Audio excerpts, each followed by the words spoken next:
yung mga kababayan nating Muslim, pag sumasakabilang buhay, natataranta. Saan ba nila inilibing yung kanilang mga mahal sa buhay dito sa Maynila?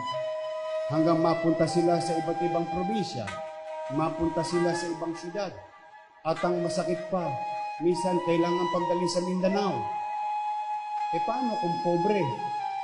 Paano kung squatter na marami sa Maynila?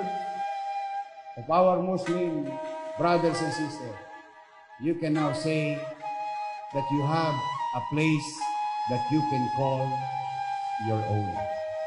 A place for your family, for your loved ones here in Manila.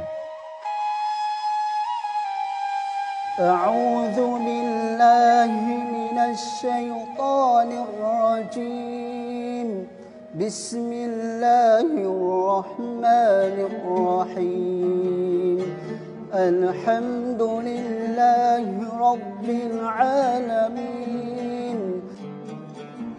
Mabilis lang po, ililibing na agad kasi may paniniwala po kami sa katuroang Islam na may mga tatlong bagay na pinagmamadali, hindi inaantala.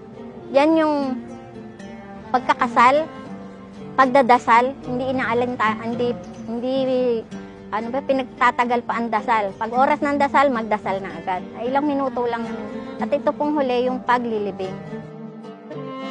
Itong araw na ito, inaalay namin kaming mga kasalukuyang henerasyon sa mga ninuno naming Muslim dito sa lungsod. Ito'y simpleng tanda ng pag-alala na kung sino talaga kami. Napakahalaga po ito, gawa po ng hindi natin alam sa bawat individual anong oras tayo aabutan ng kamatayan. Kung halimbawang ako inabutan ng kamatayan dito at wala pa itong Muslim cemetery na to, sa palagay nyo, saan ako ililibing? Kinakailangan ating katawan nagmula sa lupa, bumalik muli sa lupa. Ito ay inilaan upang patuloy na palaganapin ang kostumbre, kultura, at kanilang malayang pamamahayag ng kanilang relihiyon dito sa Maynila. Sa Maynila, walang pipili. Papasalamat kami sa Allah Subhanahu wa Ta'ala.